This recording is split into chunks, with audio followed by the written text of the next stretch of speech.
So what is the fallout from releasing a tape that might not show a gun to Cleveland Police Patrolmen's Association President Steve Loomis? I guess I asked Steve because now a lot of people are saying, well, what is the reluctance? They're reading all sorts of evil things into this delay. Should they? No, they shouldn't. It's reasonable, like the chief said, to do a good, thorough job. Again, a gun was recovered on scene, so there's no question that there's a gun involved here. And he wants to do a very good and thorough job. Well, Steve, when you say that, I didn't want to jump on you, my friend, but the lawyers, some of the lawyers for the Scott family had said they wouldn't be surprised, I'm oversimplifying and paraphrasing here, if the gun were planted there. What do you make of that? Yeah, well, they're ambulance chasing attorneys looking to make a buck. That's exactly what I say to that.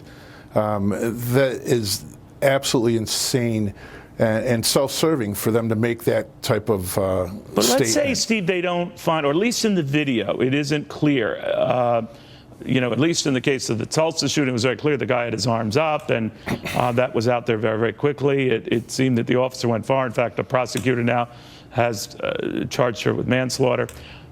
Not so clear here. It's the best I could surmise if people have different impressions of what they've seen. What do you think? Well, and Graham versus Connor tells us very clearly that we're responsible for our actions based on the information that we have at the time of the incident. That being said, we need to find out what it is that was going on at the time of the incident. And every single one of these cases, and not rush to judgment, certainly not burn stores, loot liquor stores, loot pharmaceutical stores. For what? We don't know what happened.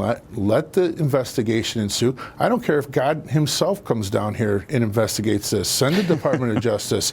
It doesn't matter because the facts are not going to change. And again, for ambulance chasing, self-serving attorneys looking to make a buck in this, it's a very convenient thing and very dangerous thing to say, well, those officers planted that gun. That just does not happen. Now, they didn't outright charge. They said that could be something that could have happened. But I do want to also ask you about this weekend. The Panthers and the Vikings are playing in Charlotte at Bank of America Stadium. If you were down there, would you have the game go on, or what would you do? Sure, absolutely would have the game go on. There's going to be small pockets of possible protests in there. But you can't live life by fear or threat of protests or riots.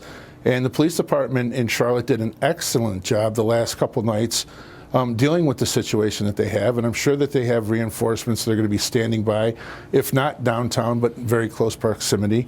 And, safety and security of those fans is going to be of the utmost importance. But you can't stop life because of this. No, I hear you. All right, Steve, thank you very much. Steve Loomis, Cleveland Police Patrolmen's Association president. More on Yahoo. What's happening with that stock after the revelation of all those accounts hacked? Get to this.